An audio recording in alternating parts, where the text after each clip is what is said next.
God bless you all. మరి మీరు ప్రభు కోసం ఆయన వాక్యము నిమిత్తమై తీసుకుంటున్నటువంటి సమయం మీ అందరికి ఎంతో ఆశీర్వాదకరంగా ఉంటుందని నేను రూఢిగా నమ్ముతున్నాను. ప్రభు బిడ్డలారా, మరి బైబిల్ ఏం చెప్తుందంటే ఒక దినాన్న మనకట కరువు వస్తుందట. ఆ కరువు ఏంటంటే ఆమోస్ గ్రంథంలో చెప్పినట్టుగా అన్నపానములు లేకపోవటం వలన వచ్చే కరువు కాదన్నాడు.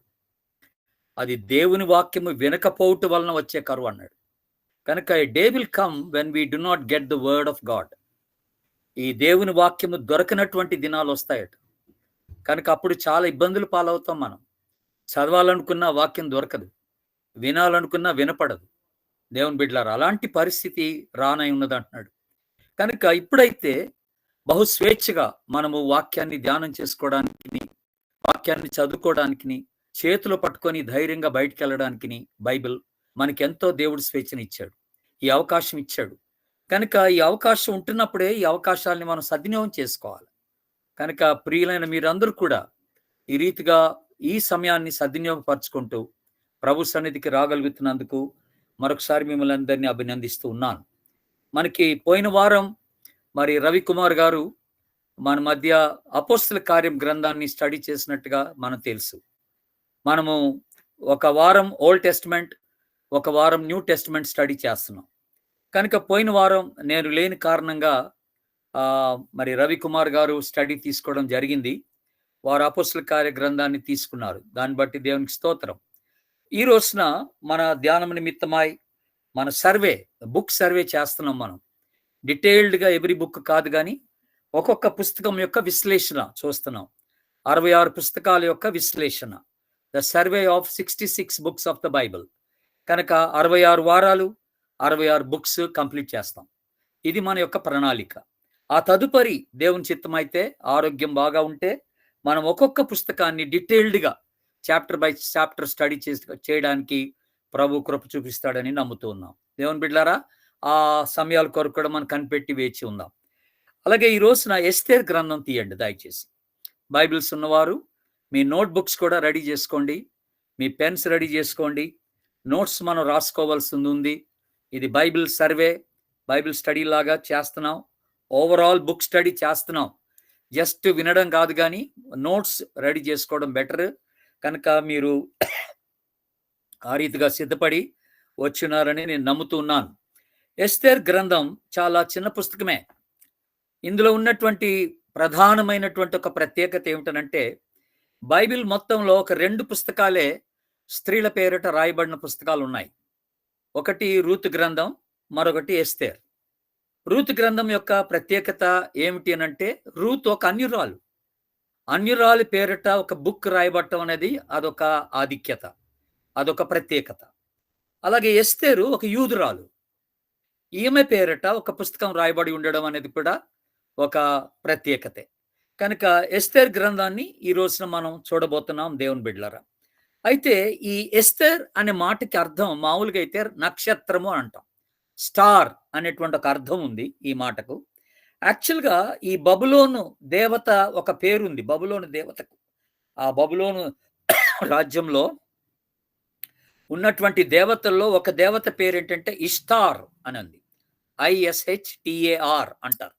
ఇష్తార్ అనేటువంటి ఒక దేవత పేరు అనమాట. అక్కడ ఆ పేరులో నుండి వచ్చిందనమాట ఈ ఎస్తేర్ అనేటువంటి పేరు కూడాను. అది గుర్తుపెట్టుకోవాలి. తర్వాత పర్షియన్ వర్డ్ ఇది. ఇంకొకటి ఏంటంటే, ఇది పర్షియా దేశానికి చెందినటువంటి ఒక మాట.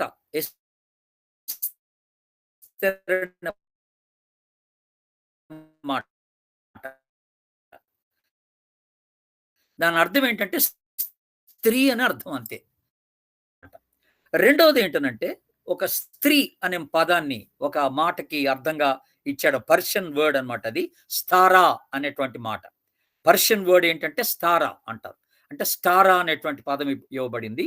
దానికి అర్థం ఏంటంటే జస్ట్ స్త్రీ అని చెప్పబడింది అనమాట.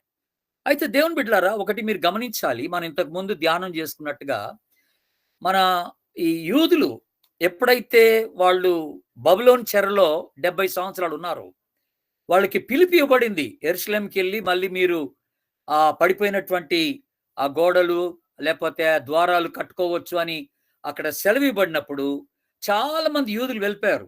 యెరూషలేంకి వెళ్ళిపోయారు. ఆశ్చర్యం ఏంటంటే కొంతమంది యూదులు అక్కడే ఉండిపోయారు బబులోనులో. అక్కడే ఉండిపోయినటువంటి యూదుల్లో ఈ ఎస్తేర్ ఒకతనమాట. అలాగే మొర్దెకై. మొర్దెకై ఒకడు ప్రధానమైనటువంటి క్యారెక్టర్స్ మనకు కనపడతారు. మిగిలిపోయిన వాళ్ళనమాట అక్కడ. వీళ్ళు వెళ్ళకుండా ఆగిపోయారు. యాక్చువల్‌గా వీళ్ళు యూదా ప్రాంతానికెళ్ళాలి. యెరూషలేం గాకుండా నార్త్ సైడ్ ఉన్నటువంటి యూదా ప్రాంతానికి వెళ్ళవలసినటువంటి వారు వెళ్ళకుండా అక్కడే ఆగిపోతారన్నమాట. షూష అన్నటువంటి ఆ సిటీలో ఆగిపోతారు. షూషన్ పట్టణము అని ఉంటది ఇక్కడ. మనం ఎస్తేర్ గ్రంథం చదివేటప్పుడు. ఈ షూషన్ అంటే ఏంటిది? అంటే పురాతనమైనటువంటి పారసిక రాజ్యానికి ఇది ముఖ్య పట్టణం అన్నమాట. షూష అన్నటువంటి సిటీ. సూసా అంటారు ఇంగ్లీష్‌లో అయితే. సూసా అనేటువంటి సిటీ ఇది పర్షియన్ ఎంపైర్‌కి క్యాపిటల్ సిటీ అన్నమాట. పారసీక రాజ్యానికి ఇది ముఖ్యమైనటువంటి పట్టణంగా ఉంటుందని మనం జ్ఞాపకం చేసుకుంటున్నాం. కనుక ఇప్పుడు మనం అర్థం చేసుకోవాల్సింది ఏంటంటే ఇక్కడ బబులోన్‌లోనే ఈ సూసా అన్నటువంటి పట్టణంలో మరి మొర్దెకై ఉన్నాడు, ఎస్తేర్ ఉంది. ఇంకా కొంతమంది యూదులు కూడా ఇక్కడ మిగిలిపోయినట్టుగా మనము చూస్తా వస్తున్నాం అన్నమాట ఈ పుస్తకంలో. తర్వాత ఈ బుక్ అంతట్లో చాలా చిన్న పుస్తకం అని చెప్పాను మీకు. ఈ బుక్ అంతట్లో కూడా ప్రధానమైనటువంటి క్యారెక్టర్స్ ఒక 5 క్యారెక్టర్స్ కనపడతాయి. ప్రధానమైనటువంటి వ్యక్తులు ఒక 5గురు వ్యక్తులు మనకు కనపడతారు. అందులో మన మెయిన్ హీరోయిన్ ఎవరంటే ఎస్తేరే. ఆ తదుపరి మొర్దెకై. ఆ తదుపరి యూదులు ఒక గుంపుగా మనకు కనపడతారు. ఆ తదుపరి హామాను. హామాను ఒక ఇంపార్టెంట్ క్యారెక్టర్‌గా ఈ పుస్తకంలో మనం చూడొచ్చు. ఆ తదుపరి ఇంకొక ప్రధానమైనటువంటి వ్యక్తి ఎవరంటే అక్కడున్నటువంటి పారసిక దేశపు రాజే అహర్షరోసు. అహర్షరోసు అనేటువంటి రాజు ఒక ప్రధానమైనటువంటి క్యారెక్టర్‌గా మనకు కనపడతాడు దేవుని బిడ్డలారా. అయితే ఈ పుస్తకం చదువుతున్నప్పుడు మీకు వెంటనే అర్థమవుతున్నటువంటి ఒక విషయం ఏంటంటే ఈ హామాను యూదులకు ఒక శత్రువుగా ఉండిపోతున్నట్టుగా కనపడతాడు. యూదుల యొక్క నాశనాన్ని చూడటానికి ఇష్టపడే వ్యక్తిగా కనపడతాడు. ఏ ఎందుకని ఈ హామాను అలా తయారైపోయాడు? యూదులకు ఎందుకు ఆయన శత్రువుగా తయారాడంటే మీరు సంఖ్యాకాండంలోకి వెళ్ళిపోవాలి. సంఖ్యాకాండం ఒకవేళ మీరు 24 అధ్యాయం చూస్తేనండి, రాసుకోండి కావాలంటే. సంఖ్యాకాండం 24 అధ్యాయము అక్కడ 7వ వచనంలో ఒక మాట రాయబడి ఉందండి. 7th verse. The Book of Numbers verse 7. అతని సంతతి బహు జనముల యొద్ద నివసించును, అతని రాజు అగగు కంటే గొప్పవాడగును, అతని రాజ్యము అధికమై నదగును అనుంది ఇక్కడ. ఇక్కడ ఇక్కడ ఉన్నటువంటి రాజుని గురించి మాట్లాడుతూ అండి ఈ అమాలేకీయుల రాజు యొక్క డిసెండెంట్స్ అన్నమాట వీళ్ళంతా. ఆ అమాలేకీయుల రాజు నుండి వచ్చినటువంటి వారు అగగు అనేటువంటి మాట ఇక్కడ జ్ఞాపకం చేశారు. సో అగగులో నుంచి వచ్చినటువంటి వాడు వీళ్ళందరూ ఎవరంటే యాక్చువల్‌గా ఈ అమాలేకీయులు అనగానే మనకు గుర్తొస్తుంది ఏంటంటే ఇశ్రాయేలుకి శత్రువులు వీళ్ళు. సో ఆ కుటుంబానికి చెందిన వాడే హామాన్ అన్నమాట. మొదటి సమూయేలు గ్రంథంలో కూడా మీరు 15వ అధ్యాయము 8వ వచనంలో మీరు చూస్తేనండి అక్కడ కూడా మీరు ఒక మాట రాయబడి ఉంది ఏంటంటే మొదటి సమూయేలు 15వ అధ్యాయం 8వ వచనం అమాలేకుల రాజైన అగగు ప్రాణంతో పట్టుకొని జనులందరినీ కత్తి చేత నిర్మూలము చేసెను అనే మాట ఇక్కడ ఉంటది. కనుక ఎందుకు ఈ మాట చెప్తున్నా అంటే హామాను యాక్చువల్‌గా ఈ అమాలేకీయుడు అన్నమాట బేసిక్‌గా. ఆ యొక్క సంతానం నుంచి వచ్చినటువంటి వాడు. కనుక ఈ అమాలేకీయులందరూ కూడా యూదులకు కానీ, ఇశ్రాయేలుకి కానీ శత్రువులుగా ఉండిపోయారు ఎప్పటికి. గాడ్స్ పీపుల్‌కి they become enemies to God's people అనే మాట మనం జ్ఞాపకం చేసుకుంటున్నాం. కనుకనే ఇతడు ఇక్కడ ఉన్నప్పటికీ హామాన్ ఇక్కడ ఉన్నప్పటికీ ఒక ప్రధానమైన వ్యక్తిగా ఈ యొక్క రాజ్యంలో ఉన్నప్పటికీ ఆయన యూదుల యొక్క నాశనాన్ని ఆయన చూడటానికి ఇష్టపడినటువంటి వాడిగా మనకు కనపడుతున్నాడు. ఆయన చేసినటువంటి పన్నాగాలన్నీ కూడా ఈ ఎస్తేర్ గ్రంథంలో బాగా వివరించబడ్డట్టుగా మనం చూస్తాం దేవుని బిడ్డలారా. తర్వాత ఈ పుస్తకంలో ఉన్నటువంటి ఇంకొక గొప్ప ప్రత్యేకత ఏమిటనంటే ఈ పుస్తకం అంతట్లో కూడా మనం అన్ని అధ్యాయాలు చదివితే ఇవ్వబడినటువంటి 10 అధ్యాయాలు ఈ పుస్తకంలో ఇవ్వబడిన 10 అధ్యాయాలు చదివితే ఎక్కడ కూడా దేవుని పేరు ఉండదు. దేవుడు అనే మాట కనపడదు మనకి. బట్ ఆశ్చర్యం అదే, దేవుడు అనే మాట కనపడదు కానండి దేవుడు వెనుకుండి పనిచేస్తున్నట్టుగా ఉంటుంది అనమాట. వెనుకుండి పనిచేస్తున్నట్టుగా ఉంటుంది ఈ పుస్తకం అంతట్లో.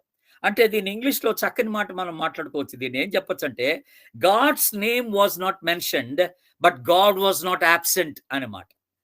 దేవుని పేరు చెప్పబడలేదు కానండి దేవుడు లేకుండా లేడు ఈ పుస్తకంలో. దేవుడు లేకుండా అయితే లేడు. కనుక అదృశ్యంగా దేవుని యొక్క కార్యం, దేవుని యొక్క సన్నిధి, దేవుని యొక్క బలం గ్రంథం చదివే ఆ యూదుల పక్షమున దేవుడు ఎలాగ నిలబడి కార్యం చేస్తూ వచ్చాడో ఇవన్నీ కూడా మనం చక్కగా చూడొచ్చని మీకు జ్ఞాపకం చేస్తా ఉన్నా. తర్వాత ఇంకొక ప్రత్యేకత, ఈ పుస్తకంలో ఉన్నటువంటి ప్రత్యేకత ఏంటంటే, మనం భారతీయులందరూ గర్వించటానికి ఉన్నటువంటి ప్రత్యేకత ఏంటంటే, మొదటి అధ్యాయం మొదటి వచనంలోనే మన ఇండియా పేరు ఇక్కడ రాయబడింది బైబిల్‌లో. దేవునికి స్తోత్రం.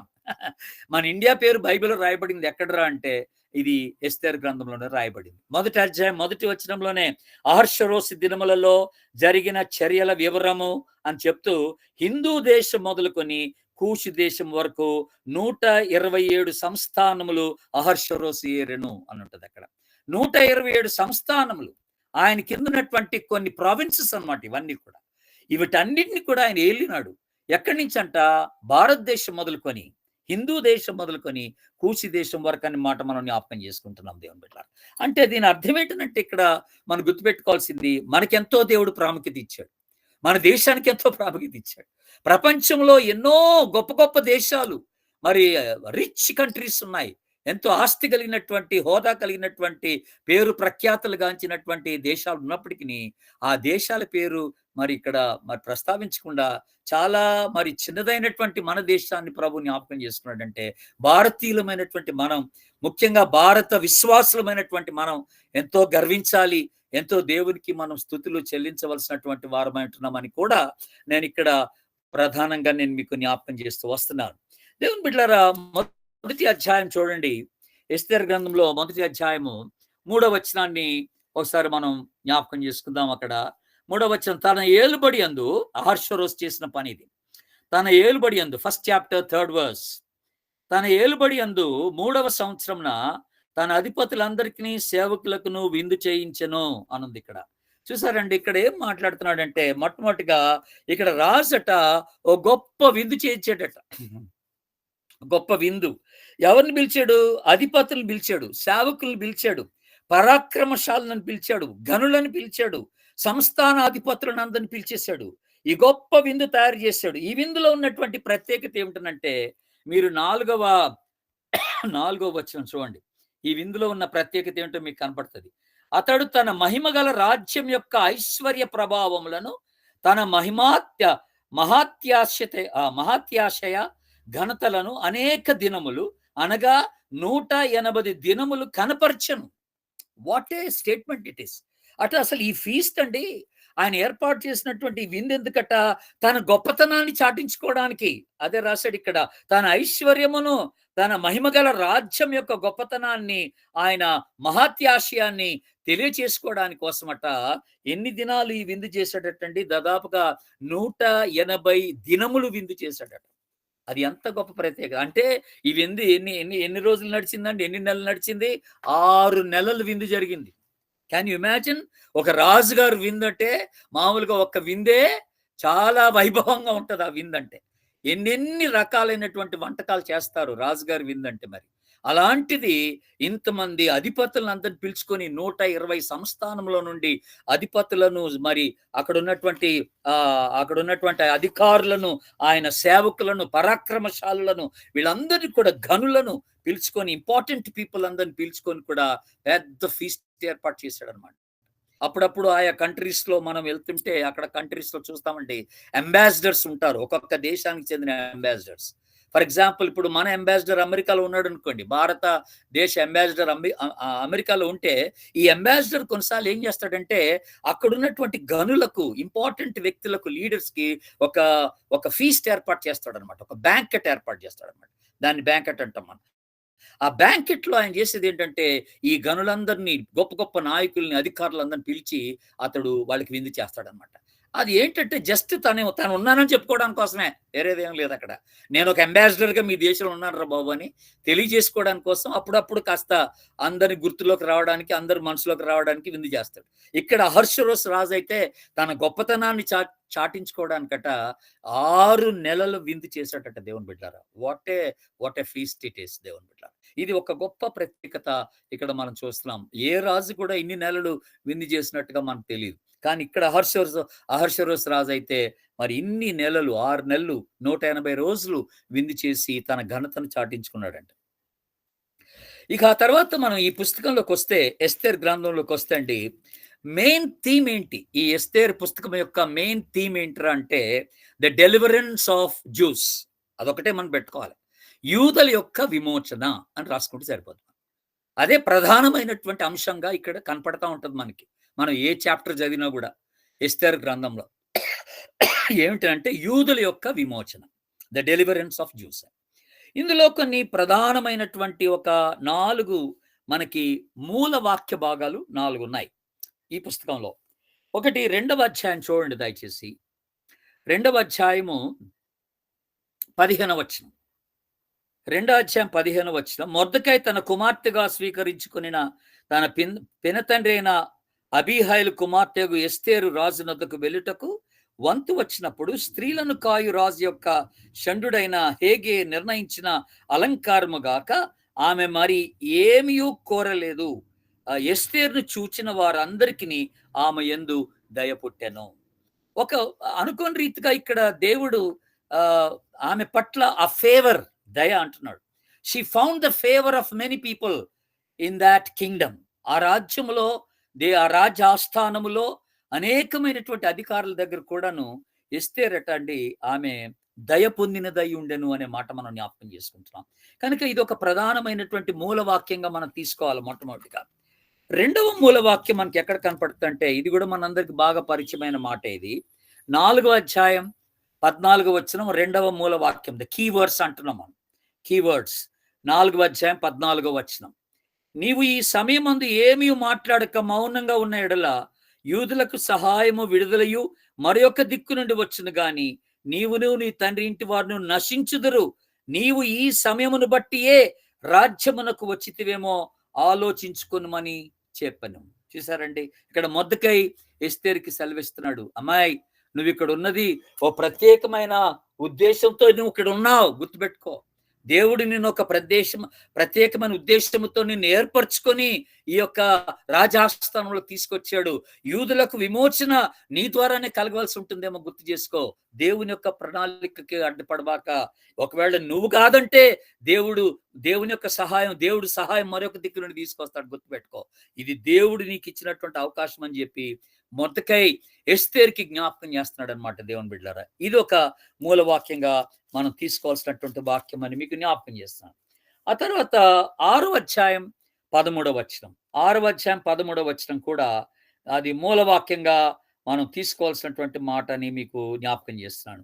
హామాను తనకు సంభవించినంతయు తన భార్య అయిన జెరెషుకును తన స్నేహితులందరికీ తెలపగా అతని యొద్దనున్న జ్ఞానులు భార్య అయిన జెరెషును ఎవని చేత నువ్వు అధికార నష్టం కలుగుతున్నదో ఆ మొర్దెకై యూదుల వంశపు వాడైన ఎడల అతని మీద నీకు జయము కలగదు, అతని చేత అవశ్యముగా చెడిపోదు అని అతనితో అనిరి. చూసారండి, ఇక్కడ మొర్దెకైకి వచ్చినటువంటి ఒక హెచ్చరిక, ఒక వార్నింగ్ కూడా ఇక్కడ మనం గమనిస్తున్నాం. ఆయన పదే పదే అనేక పర్యాయములు యూదుల యొక్క నాశనాన్ని, యూదుల యొక్క మరణాన్ని చూడటానికి ఇష్టపడినటువంటి వాడు. కానీ తనకు వార్నింగ్ గా వస్తుంది, నువ్వు మొర్దెకైని తట్టబాక అబ్బాయి, మొర్దెకైని ముట్టుకోబాక రబ్బాయి, నీకు నాశనం వస్తుంది, దేవుడు నిన్ను చెడిపేస్తాడు, జాగ్రత్త అని చెప్పి అక్కడ ఒక హెచ్చరికగా అతనికి ఇవ్వబడినట్టుగా మనం చూస్తున్నాం. ఆ తర్వాత 7వ అధ్యాయం 3వ వచనం కూడాను మనకి ఒక ప్రధానమైనటువంటి వచనంగా ఇక్కడ మనకి కనపడతాం. ఏంటది? అప్పుడు రాణి ఎస్తేరులాగు ప్రత్యుత్తరం ఇచ్చింది, రాజా, నీ దృష్టికి నేను దయ పొందిన దాన్ని నేను ఎడల రాజువైన తమకు సమ్మతి అయితే నా విజ్ఞాపన బట్టి నా ప్రాణమును, నా విన్నపమును, నా మనవిని బట్టి నా జనులను నాకు అనుగ్రహింపబడుదురుగాక అన. ఇక్కడ తాను యూదుల పక్షమున ఎంత రిస్క్ తీసుకుని ఎస్తేరు రాజాస్థానంకి వెళ్ళి మనవి చేస్తుందో ఆ మనవి కూడా మనకి ఇక్కడ చాలా క్లియర్ గా కనపడుతున్నట్టుగా ఉంది దేవుని బిడ్డలారా. కనుక ఇది కూడా ఒక ప్రధానమైనటువంటి మూలవాక్యంగా మనం తీసుకోవాల్సినటువంటి వాక్య భాగం అని నేను మీకు జ్ఞాపకం చేస్తున్నాను. ఇది గుర్తుపెట్టుకోండి. ఇక ఈ పుస్తకంలో 10 అధ్యాయాలు ఉన్నాయండి. ఈ 10 అధ్యాయాలు మనం 3 భాగాలుగా క్లుప్తంగా మనకు అర్థం అవడానికి 3 భాగాలుగా విభజించవచ్చు. మొదటి అధ్యాయం 1వ వచనం నుండి 2వ అధ్యాయం 18వ వచనం వరకు అక్కడ ఎస్తేరు వస్తీ స్థానాన్ని తీసుకుంటున్నటువంటి సందర్భం. ఆ వస్తీ అన్నటువంటి మునుపటి ఆ రాణి, ఆమె పర్మిషన్ లేకుండా రాజాస్థానానికి వెళ్ళినందుకు ఆమె చంపబడుతుంది. కనుక ఆమె స్థానంలో ఎస్తేరు సెలెక్ట్ చేయబడుతుంది అనమాట. కనుక అక్కడ ఆ ఎస్తేరు యొక్క రిప్లేస్మెంట్ అనేది మనం చూస్తున్నాం. అంటే వస్తీ యొక్క రిప్లేస్మెంట్ ఎస్తేరు ద్వారా జరిగింది. కనుక అది ఆ 2వ అధ్యాయం 18వ వచనం వరకు మనం చూస్తాం. ఆ తదుపరి 2వ అధ్యాయం 19వ వచనం నుండి 7వ అధ్యాయం 10వ వచనం వరకు 7వ అధ్యాయం 10వ వచనం వరకు మనం చూస్తే అక్కడ హామాను మీద మొర్దెకై యొక్క విజయాన్ని మనం చూస్తాం. హామాను ఎంత ప్రయత్నం చేసినా యూదులకి వ్యతిరేకంగా మరి మొర్దెకై ఆలోచించినటువంటి ఆలోచనని బట్టి, మొర్దెకై చేసినటువంటి ప్రణాళికను బట్టి, ప్లాన్‌ని బట్టి మొర్దెకై గెలుస్తున్నట్టుగా మనం గమనిస్తూ ఉన్నాం. కనుక ది మొర్దెకైస్ మొర్దెకై ఓవర్‌కమింగ్ హేమన్ అనే మాట మనం చూస్తాం. హామాను మీద మొర్దెకై యొక్క విజయాన్ని మనం చూస్తాం అన్నమాట. 2వ అధ్యాయం 19 నుండి 7వ అధ్యాయం 10వ వచనం వరకు. ఆ తదుపరి 8వ అధ్యాయం మనకి మొదటి వచనం నుండి ఇక 10వ అధ్యాయం వరకు కూడా మనకున్నది ఏంటంటే ఈ ఈ యొక్క హామాను యొక్క కుట్ర నుండి యూదులందరూ కూడా విడిపించబడి రక్షింపబడడం అన్నమాట. హామాను కుట్ర నుండి యూదులందరూ కూడా విడిపించబడి రక్షింపబడినటువంటి ఆ కార్యము ఈ ఈ 8వ అధ్యాయం 3 అధ్యాయాల్లో మనకు వివరించబడుతుంది. 8, 9, 10 అధ్యాయాలు. ఈ 3 అధ్యాయాల్లో చాలా బ్యూటిఫుల్‌గా వివరించబడ్డట్టుగా మనం చూస్తున్నాం దేవుని బిడ్డలారా. కనుక ఈ రీతిగా బేసిక్‌గా ఒకవేళ డివిజన్ మనం చేసుకోదలిస్తే ఈ రీతిగా చేసుకోవచ్చని మీకు జ్ఞాపకం చేస్తున్నాను. ఎస్తేరు గురించి చదివేటప్పుడు అండి నాకు ఇంకొక వ్యక్తి కూడా గుర్తొచ్చాడు. అదేంటంటే యోసేపు. ఇక్కడ ఎస్తేరు ఎలాగో అక్కడ యోసేపు అలాగే మనకు ఆదికాండంలో కనపడతాడు యోసేపు. వీళ్ళిద్దరు కూడా అండి ఒక ఫారెన్ ల్యాండ్‌లో అన్య దేశంలో దేవుని ప్రజల రక్షణ కొరకై దేవుని చేత ఏర్పరచబడినటువంటి వారు, దేవుని చేత నడిపించబడినటువంటి వారుగా మనకు కనపడతాడు. బహుకాలము ముందే మరి ఆ యొక్క ఇశ్రాయేల్ అందరికీ సహాయకరంగా ఉండి నిమిత్తమై మరి దేవుడు మరి యోసేపుని ఐగుప్తునకు పంపించినట్టుగా మనం చూస్తున్నాం. యోసేపుని అది గాడ్స్ ప్లాన్, దేవుని యొక్క ప్రణాళిక, అది దేవుని బిడ్డలారా. అలాగే ఇక్కడ కూడా యూదుల యొక్క రక్షణ కొరకై దేవుడు ఎస్తేరుని తీసుకొచ్చేసాడు ఇక్కడ రాజ్యంలోనికి. ఆశ్చర్యకరంగా ఒక చిన్న మరి గ్రామానికి చెందినటువంటి ఒక విలేజ్ గర్ల్ అయినప్పటికి కూడా ఆమెను తీసుకొచ్చి ఒక అందగత అయిన ఆ కారణాన ఆమెను తీసుకొచ్చి రాజాస్థానంలో పెట్టి ఆమె ద్వారా యూదులందరికీ రక్షణ కలగ చేయడానికి దేవుడు అక్కడ తోడ్పడ్డట్టుగా మనం చూస్తున్నాం. కనుక వీళ్ళిద్దరూ ప్రధానమైనటువంటి రోల్స్ తీసుకున్నారండి. ఇటు ఎస్తేరు కానీ అటు యోసేపు కానీ ఒక అన్య దేశంలో తన ప్రజల యొక్క విమోచన కొరకై, తన ప్రజల యొక్క రక్షణ కొరకై దేవుడు వాడుకున్నటువంటి వ్యక్తులుగా ఈ ఇద్దరు వ్యక్తులు మనకు కనపడతారండి అద్భుతంగా. అదొకటి మనం గుర్తుపెట్టుకోవాల్సినటువంటి విషయం. తర్వాత ఈ 10 అధ్యాయాలు మనం చదువుతున్నప్పుడు అండి ఎస్తేరు గ్రంథంలో దీంట్లో దాదాపుగా 7 విందులు జరుగుతాయి. 7 విందులు అంటే రాజులే అక్కడ విందులు ఏర్పాటు చేస్తారు. ఎస్తేరు కూడా ఒక విందు ఏర్పాటు చేస్తుంది అనుకోండి. ఆ తర్వాత వస్తీ ఒక విందు ఏర్పాటు చేస్తుంది. మొదటి అధ్యాయం 3వ వచనం అంటే మీరు చదవాము ఇప్పుడు మనం. మొదటి అధ్యాయం 3వ వచనం రాసుకోండి. అక్కడ అహర్షరోస్ యొక్క విందు ఇందాకే మీకు జ్ఞాపకం చేశాను. 3, 4 వచనాలు. ఇది 6 నెలల విందు. అలాగే మొదటి అధ్యాయం 9వ వచనం. మొదటి అధ్యాయం 9వ వచనంలో వస్తీ ఏర్పాటు చేసినటువంటి రాణి అయిన వస్తీ ఏర్పాటు చేసిన విందు అది. ఆ తర్వాత 2వ అధ్యాయం 18వ వచనంలో కొరకు ఏర్పాటు చేసిన విందు అది. అది అద్భుతం. రాజుగారు ఎస్తేరు కొరకు ఏర్పాటు చేసిన విందు అది. 2వ అధ్యాయం 18వ వచనం. ఆ తర్వాత 5వ అధ్యాయం 4, 5 వచనాలు గమనిస్తే ఎస్తేరే రాజుగారి కొరకును ఇతరుల నాయకుల కొరకు ఆమె ఒక విందు ఏర్పాటు చేస్తుంది. బ్యాంకెట్. దీన్ని బ్యాంకెట్ అంటాం ఇంగ్లీష్లో. సో ఆ బ్యాంకెట్ ఏర్పాటు చేశారు. ఆ తదుపరి 7వ అధ్యాయం మొదటి 2 వచనాల్లో ద్రాక్ష రసంతో కూడినటువంటి ఒక విందు. It's a banquet of wine అంటారు దాన్ని. బ్యాంకెట్ ఆఫ్ వైన్ అని అంటారు అన్నమాట. 7వ అధ్యాయము మొదటి 2 వచనాలు. 8వ అధ్యాయము అక్కడ 17వ వచనంలో రాజుగారి యొక్క నిర్ణయాన్ని బట్టి, రాజుగారు తీసుకున్న నిర్ణయాన్ని బట్టి సంతోషంగా అక్కడ ఒక విందు ఏర్పాటు చేయబట్టడం జరుగుతుంది అనమాట. ఆ తదుపరి 9వ అధ్యాయం 17వ వచనం నుండి 22వ వచనం వరకు 14th డే 14వ దినమున ఒక విందు, 13వ దినమున ఒక విందు. అక్కడ మరి చాలా మంది ఆనందిస్తూ అక్కడ గిఫ్ట్స్ పంచుకుంటున్నట్టుగా మనకు కనపడుతుంది. అక్కడ మీరు చూడండి ఒకసారి ఆ 9వ అధ్యాయానికి రండి. ఈ విడుదల కలిగిన తర్వాత మీరు అక్కడ 17వ వచనం చూద్దాం ఒకసారి. 17వ వచనం చూడండి. 9వ అధ్యాయం 17వ వచనంలో 14వ దినమందు వారు నెమ్మది పొంది విందు చేసుకొనుచు సంతోషముగా ఉండిరి.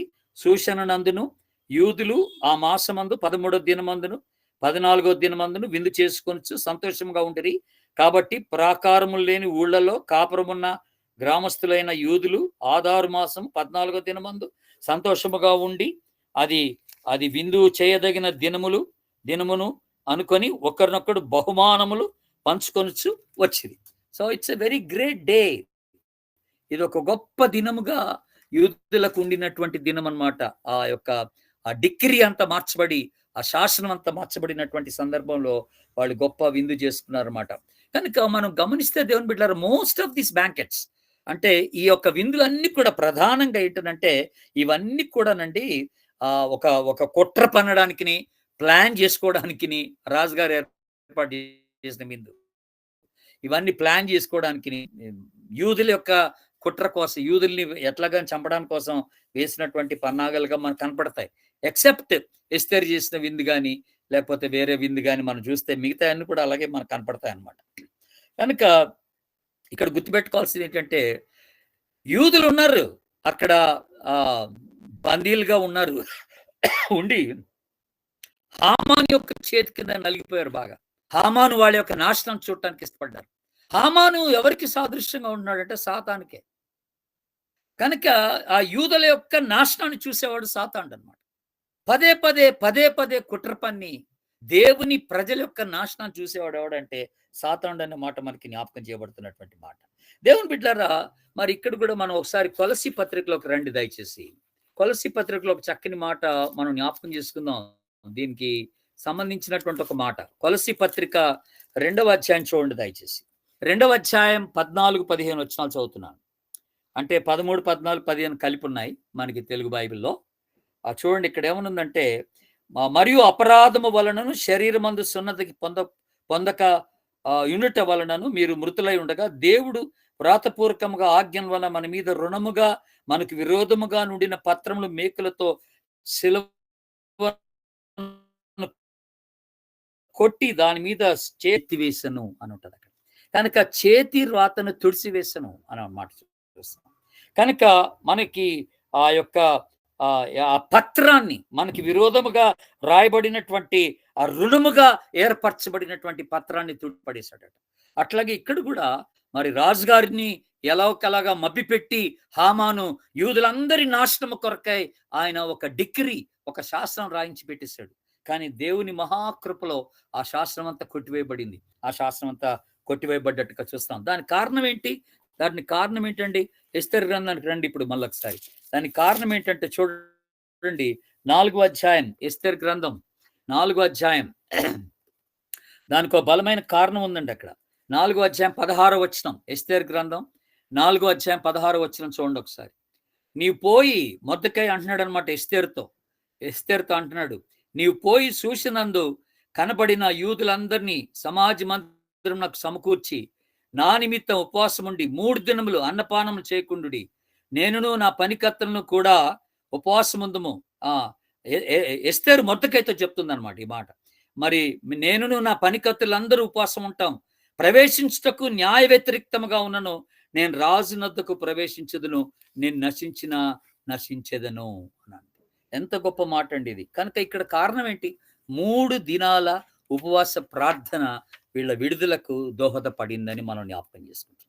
3 దినాల ఉపవాస ప్రార్థన వీళ్ళ విడుదలకు దోహదపడింది. At the same time the risk that Esther has taken, Esther తీసుకున్నటువంటి ఆ రిస్క్ ప్రమాదకరమైనటువంటి ఒక నిర్ణయం తీసుకుంది. ఆయన పర్మిషన్ లేకుండా, రాజుగారి పర్మిషన్ లేకుండా రాజాస్థానంకి వెళ్ళి అక్కడ ఆ శాసనాన్ని మార్చడం అంటే మాటలు కాదు. అక్కడ ఆయన గనుక ఆయన చేయి చాపితే మాత్రం అయిపోయినట్టే. ఆమె చావుకి గురైపోద్ది అనమాట దేవుని బిడ్డలారా. కనుక 2 పర్యాయములు 5వ అధ్యాయం మీరు రాసుకోండి. 5వ అధ్యాయం మొదటి 2 వచనాలు, అలాగే 8వ అధ్యాయం 3వ వచనం. ఈ 2 పర్యాయములు ఎస్తేరు రిస్క్ తీసుకుందండి రాజుగారి దగ్గరికి వెళ్ళటానికి. 5వ అధ్యాయం మొదటి 2 వచనాలు, ఆ తర్వాత 8వ అధ్యాయం 3వ వచనం కూడా తాను రిస్క్ తీసుకొని వెళ్ళినట్టుగా చూస్తున్నట్టుగా మనకు కనపడుతుంది దేవుని బిడ్డలారా. కనుక ఇక్కడ మెయిన్ కన్సర్న్, ఇక్కడ ఎస్తేరుకున్నటువంటి ఒక ప్రధానమైనటువంటి కన్సర్న్ ఏంట్రా అంటే, ఇక్కడ హామాను యొక్క నాశనం కాదు తనకున్నటువంటి కన్సర్న్ అండి. ఆ శత్రు నాశనం చేయాలనుకోవట్లేదు తను. తనకున్న కన్సర్న్ ఏంటంటే తన ప్రజలు విమోచింపబడాలి, తన ప్రజలందరూ రక్షింపబడాలన్నటువంటి ఒక ఆలోచనతోనే తను ఉండినట్టుగా మనం గమనిస్తున్నాం. కనుక ఎస్తేరులో కొన్ని ప్రధానమైనటువంటి లక్షణాలు మనం చూస్తాం. ఈ పుస్తకం అంతా చదివేటప్పుడు ఎస్తేరులో కొన్ని కొట్టొచ్చినటువంటి క్వాలిటీస్ మనకు కనపడతాయండి. ఆమె మొట్టమొదటిగా ఆమె కనపరిచినటువంటి క్వాలిటీ ఏంటంటే గాడ్లీ స్పిరిట్ కలిగినటువంటి ఆమె, దైవ ఆత్మను కలిగినటువంటి ఒక స్త్రీగా కనపడుతుంది. మీరు రాసుకోండి ఈ క్వాలిటీస్, దైవ ఆత్మను కలిగినటువంటి స్త్రీ అనే మాట. ఆ తర్వాత రెండవదిగా టీచబుల్ స్పిరిట్ కలిగినటువంటి స్త్రీ. టీచబుల్ స్పిరిట్ అంటే ఆమె నేర్చుకోదగినటువంటి ఆత్మ కలిగిన స్త్రీ అన్నమాట. ఏదైనా పాఠం చెప్తే నేర్చుకుంటారు. మొర్దెకై చెప్పిన దాన్ని పాటించింది. ఆమె రాణిగా ఉందని విర్రవీగలేదు. నేను క్షేమంగా ఉండిపోతాను, మీరు ఎడిపోతే ఎట్లా అన్నట్టుగా ఆమె అనుకోకుండా, నువ్వేటి చిన్నవాడివి, నన్ను పోషించిన గార్డియన్ అయినప్పటికి కూడా నీ మాట నేను ఎందుకు వినాలి అన్నట్టుగా ఆమె అనుకోలేదు. కానీ నా లైఫ్కే రిస్క్ వస్తుందని ఆమె అనుకోలేదు. కానీ ఆమె ఆమె నేర్చుకోవడానికి ఇష్టపడినటువంటి స్త్రీగా కనపడుతుంది మనకి. కనుక టీచబుల్ స్పిరిట్ అనే మాట మనం జ్ఞాపకం చేసుకున్నాం. మూడోదిగా ఇంకొక గొప్ప క్వాలిటీ మనల్ని చూసేది ఏంటంటే, ఈమె గొప్ప బలము కలిగినటువంటి స్త్రీ అనే మాట మనం చూస్తున్నాం. విధేయత కలిగినటువంటి హృదయం కలిగిన స్త్రీ అనే మాట మనం చూస్తున్నాం. కనుక తన ప్రజల కొరకు రిస్క్ తీసుకోవడానికి, ప్రమాదానానికి ఆమె తను అప్పగించుకున్నటువంటి స్త్రీ, ఆమె ఎంతో తగ్గించుకున్నటువంటి స్త్రీ అని మనం చూస్తున్నాం. కనుక ఇన్ని లక్షణాలు ఈ యొక్క ఎస్తేరులో మనం చూస్తున్నామండి. తర్వాత ఇంకొక గొప్ప లక్షణం ఏంటంటే అన్సెల్ఫిష్, నిస్వార్థపరురాలు అనే మాట మనం జ్ఞాపకం చేసుకోవాలి. తను క్షేమంగా ఉంది రాజాస్థానంలో. ఆమె రాణిగారిని ఎప్పుడు రాజు చంపడు. కనుక ఆమె రిస్క్ తీసుకోవాల్సిన పని లేదు. నా ప్రాణానికి ఏ హాని లేదని ఆమె ఎరిగినది అయినప్పటికి కూడానండి, she never thought about her own safety, her own life. తన సొంత క్షేమము కొరకై, తన సొంత జీవితాన్ని గురించి ఆమె ఆలోచన చేయలేదు. కానీ తన ప్రజల యొక్క క్షేమము, తన ప్రజల యొక్క విమోచన, తన ప్రజల యొక్క రక్షణ కొరకు ఆమె ఆలోచించినటువంటి వ్యక్తిగా మనకు కనపడతాం. కనుక ఎస్తేరులో ఉన్నటువంటి ఇంకొక గొప్ప క్వాలిటీ, మనం చూడగలిగినటువంటి క్వాలిటీ ఏంటంటే, she had a great faith in God. దేవుని యందు గొప్ప విశ్వాసం కలిగినటువంటి ఒక స్త్రీగా మనం చూస్తున్నాం. మీరు ఇప్పుడు ఇక్కడ చాలా మంది స్త్రీలు ఈ బైబిల్ స్టడీలో ఉన్నారు. మీరు ఎప్పుడైనా ఎస్తేరు గురించి ప్రసంగం చేయాలనుకుంటే ఈ క్వాలిటీస్ అన్ని చెప్పేయచ్చు మీరు. ఇప్పుడు నేను చెప్తున్న క్వాలిటీస్ అన్ని కూడా మంచి విశ్వాసం కలిగినటువంటి స్త్రీగా మనకు కనపడుతుంది.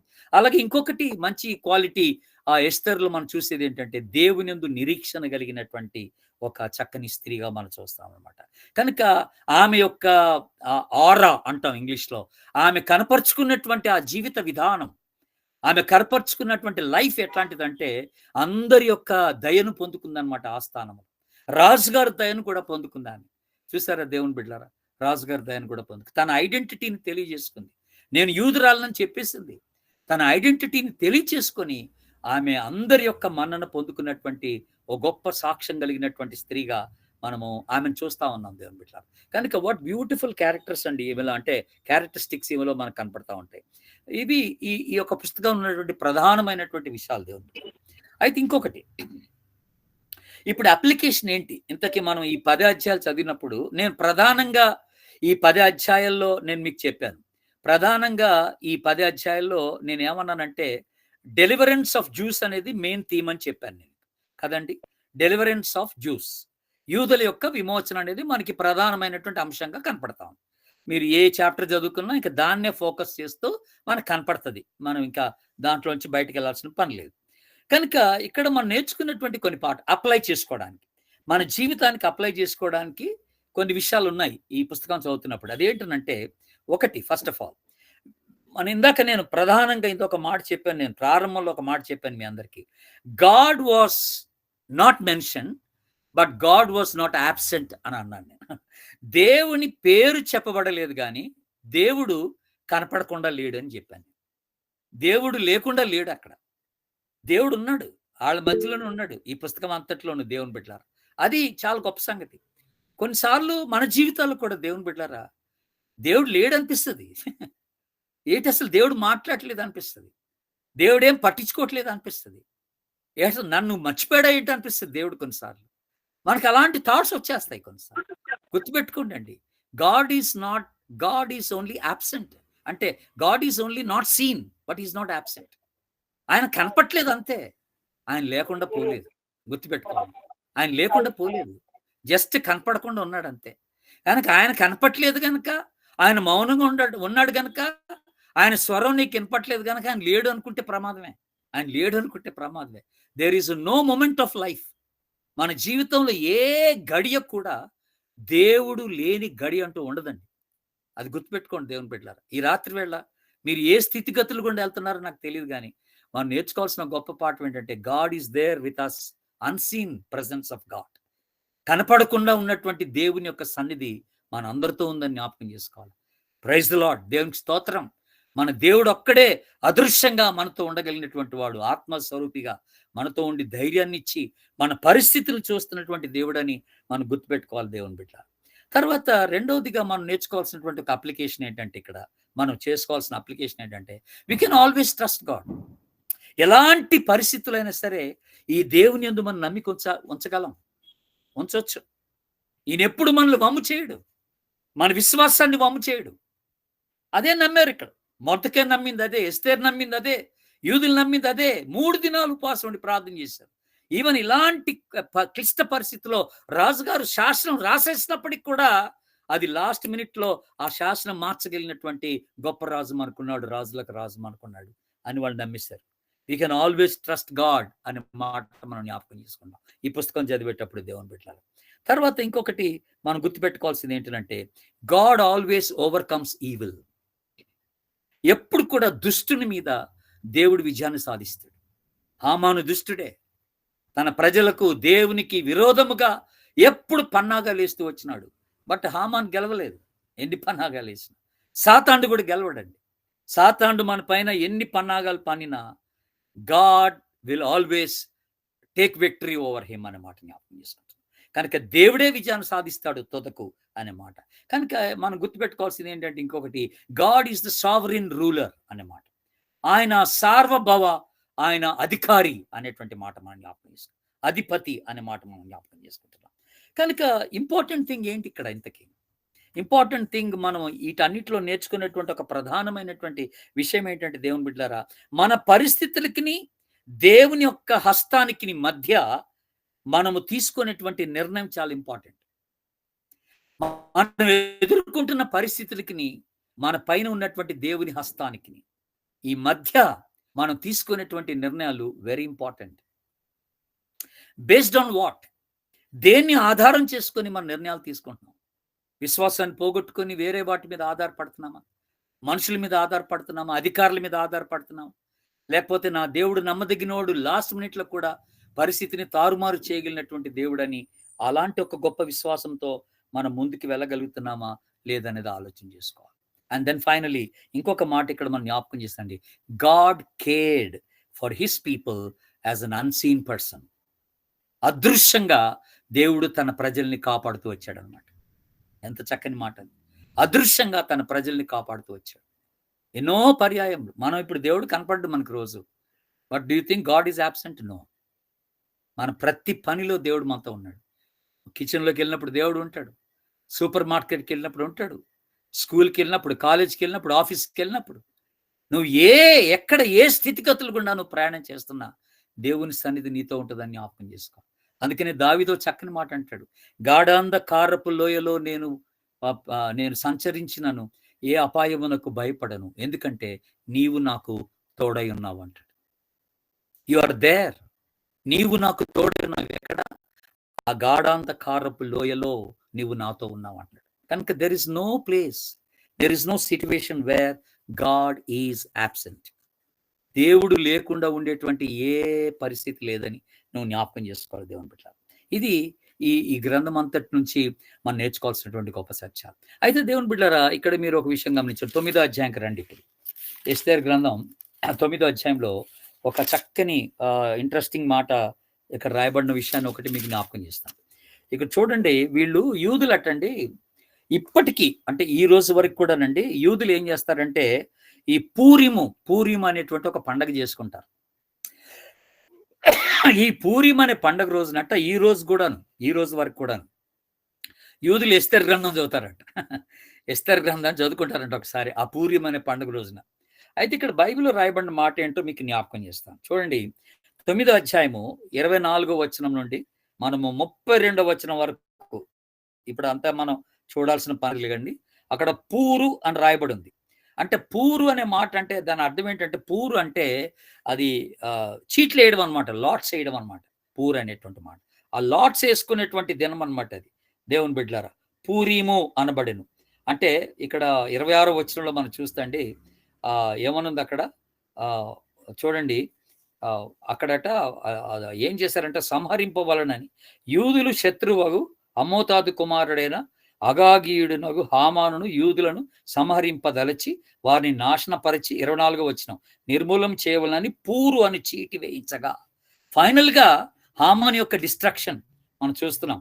హామాన్ యొక్క డిస్ట్రక్షన్, అగగు యొక్క డిస్ట్రక్షన్ ఇదంతా చూసేటప్పుడు వాళ్ళు చీటి వేసుకున్నారంట ఎలాగ చంపాలి ఏటని. ఆ పూరు అనేటువంటి దాన్ని వాళ్ళు అది గొప్ప పండుగగా చేస్తారన్నమాట ఆ దినాన్ని. పూరిము అనేటువంటి పండుగ అంటున్నాం దేవుని బిడ్డలారా. ఈ పూరిము అనే పండుగ ఈ రోజు వరకు కూడాను అది యూదుల్లో జరుగుతూ ఉంటదన్నమాట. ఇశ్రాయేల్ దేశంలో యూదుల మధ్య జరుగుతుందట. అక్కడ వాళ్ళు ఏం చేస్తారంట ఆ రోజున ఎస్తేర్ గ్రంథాన్ని చదువుతారట. 8వ అధ్యాయం చూడండి. ఇప్పుడు ఇంకొక చక్కని మాట మీకు జ్ఞాపకం చేస్తాను.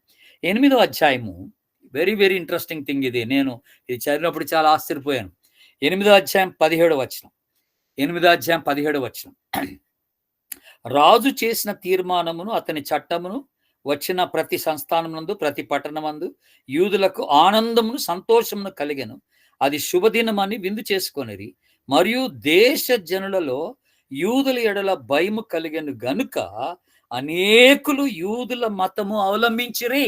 దేవునికి స్తోత్రం. హల్లెలూయా, హల్లెలూయా. ఎంత గొప్ప సాక్ష్యంతో కూడిన ఒక స్టేట్మెంట్ అండి ఇక్కడ దేవుని బిడ్డలారా. ఏటట ఎప్పుడైతే రాజుగారు ఆ శాసనాన్ని మార్చేసి యూదులకు విమోచన కలిగిస్తూ గొప్ప శాసనం రాసి పెట్టాడో ఆ రోజున ఆనందం, యూదులకు వచ్చినటువంటి ఆనందం ఇంత అంత కాదట. కనుక ఆ రాజాస్థానంలో ఉన్నటువంటి ఆ యూదులు కాని వారందరూ ఈ విషయాన్ని తెలుసుకోరటండి. అసలు చాలా భయపడిపోయారట ఈ యూదులను చూసి. ఎందుకు భయపడ్డారట? వీళ్ళ దేవుడు గొప్పోడని. బాబాయ్ వీళ్ళు నమ్ముకున్న దేవుడు మామూలుడు కాడురా బాబాయ్. అలాగ భయపడిపోయాట అనేకులు యూదులను అవలంబించారు, యూదా మతాన్ని అవలంబించారు. What a challenging test money that is దేవుని బిడ్డ. ఈరోజు కూడా మన స్టాండ్స్ భారతదేశంలో అదై ఉండాలి. క్రైస్తవంగా కొన్ని పర్యాయంలో మనం చూపించే విశ్వాసం, మనం కనపరిచే నమ్మకం, మన జీవితం దేవుని బిడ్డలారా మన చుట్టూన్నటువంటి అన్యుల్ని ప్రేరేపించాలి. మన దేవుణ్ణి నమ్ముకోవడానికి, మన దేవునికి తమ జీవితాలు సమర్పించుకోవడానికి వాళ్ళందరూ కూడా అలాగా ముందుకు రావాలి. వాళ్ళు సమర్పించుకోవడానికి ముందుకు వచ్చేటట్టుగా మన జీవితాలు సవాలుకరంగా ఉండాలని మనకి జ్ఞాపకం చేయబడతా ఉన్నాయి. కనుక ఇంత గొప్ప చక్కని మరి ఈ బుక్ అంటే ఈ పుస్తకాన్ని దేవుడు ఒక యూదురాలి పేరట రాయించి పెట్టాడు. అక్కడ ఎన్నో గొప్ప పాఠాలు దేవుడు మనకి ఈ పుస్తకం ద్వారా బయలుపరుస్తూ ఉన్నాడు. వీటంతటిని బట్టి కూడా దేవునికే ఘనత మహిమ కలుగును గాక. God bless you.